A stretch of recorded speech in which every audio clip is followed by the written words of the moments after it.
Welcome to the ABA Journal Legal Rebels podcast, where we talk to men and women who are remaking the legal profession, changing the way the law is practiced, and setting standards that will guide us into the future.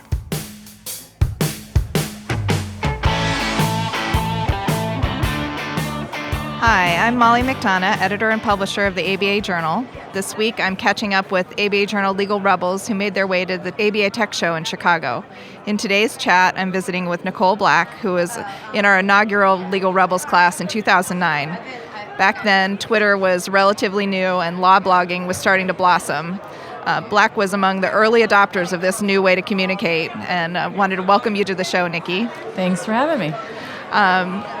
I just, at the beginning of this whole Rebels project, you were one of my favorites because you were so prolific with blogging at the time. I think you had 4 blogs when we first wrote about you. Our headline was actually Boss of Blogs. Right. Were you?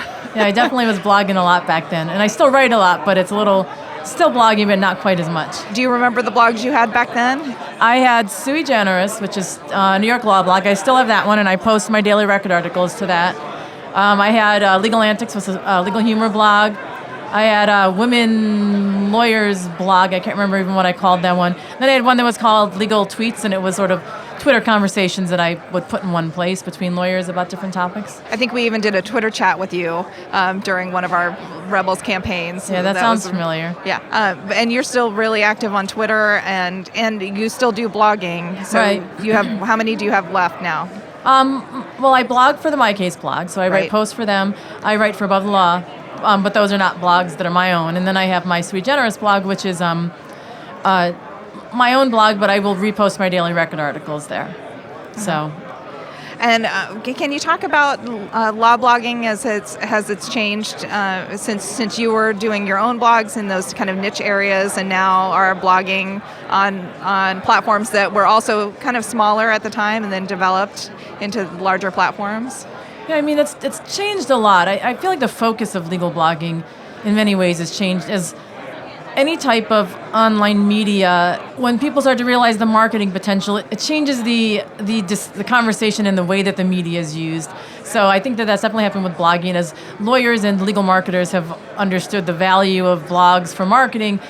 The essence of the blogs in a lot of ways, not all of them, but a lot of them have become intended to be a marketing tool rather than just lawyers discussing and sharing their thoughts on something that they're passionate about. So that has changed a lot. In some ways, I think it's a little bit unfortunate, but it happens with anything. It happens with blogging. It happens with social media. It just, once marketing hits it changes it a bit, So you have a strong personal and professional presence on social media, and right. I'm wondering if you were able to kind of transition any of that into work for your practice or your current paying jobs. Well, I work for...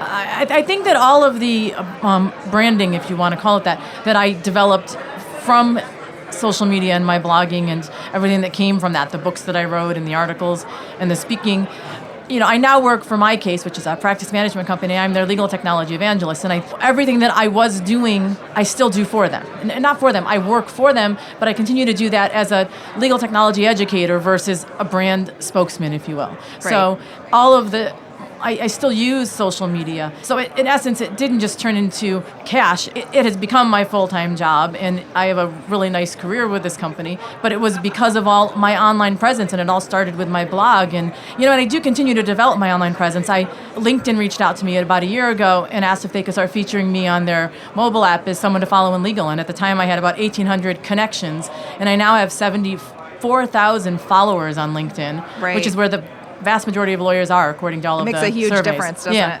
And so, I still continue to find ways to develop that on social media. So how do you post on LinkedIn? Do you write separate columns or Well, I pieces did try for them? that. I tried the articles, and what I find is gets the most interaction and is the most valuable is to share selectively. I share 3 to 4 articles that I think are particularly interesting about legal tech.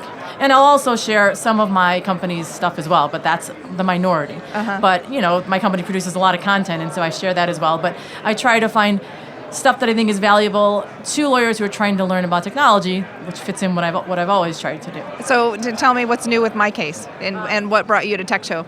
Well, this is our favorite conference to come to, and it's one that we love to exhibit at. And what we're rolling out at this conference is our enhanced mobile app, and we're really excited about that. Based upon customer feedback, we've enhanced the user interface and improved it to make it so that it is updated. We've updated it so that it provides our customers with the information that they need right at their fingertips based upon how they're actually using the mobile app. So we're super excited about that, and that's our big rollout here is the enhanced mobile app. And we also have a lot of great things planned on our roadmap for the upcoming year, so this is sort of a way to launch that. Okay, great. Anything else you want to add?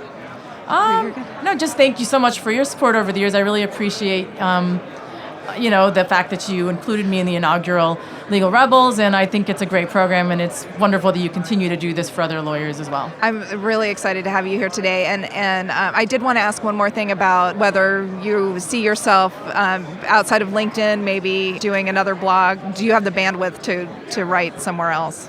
I write for bi-weekly for Above the Law. I write blog posts for Legal IT Pros once a month. I write weekly for the MyCase blog. I write my daily record article weekly. I try to write in another outlet at least once a month. So this month I'm writing in Law Technology News about this conference. I write for other ABA magazines. So I have a pretty... Do you have any more book projects? I don't have any more book projects because I write 600 to 1,000 words a day. What else can you do? You're already pretty prolific. Yeah, and I speak a lot too. I write 600 to 1,000 words a day, and there's not a ton more room left in my schedule, but I always welcome other opportunities to write in different outlets. So. Okay.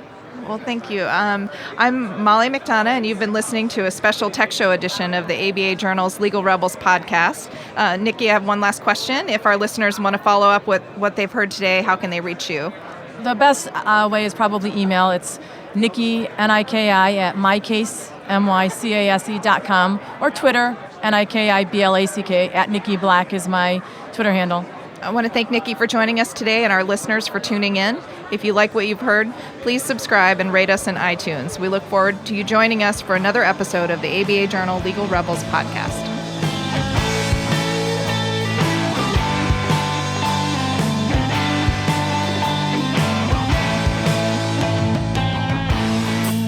If you'd like more information about today's show, please visit LegalRebels.com, LegalTalkNetwork.com, subscribe via iTunes and RSS, find both the ABA Journal and Legal Talk Network on Twitter, Facebook, and LinkedIn, or download the free apps from ABA Journal and Legal Talk Network in Google Play and iTunes. The views expressed by the participants of this program are their own and do not represent the views of, nor are they endorsed by, Legal Talk Network, its officers, directors, employees, agents, representatives, shareholders, and subsidiaries.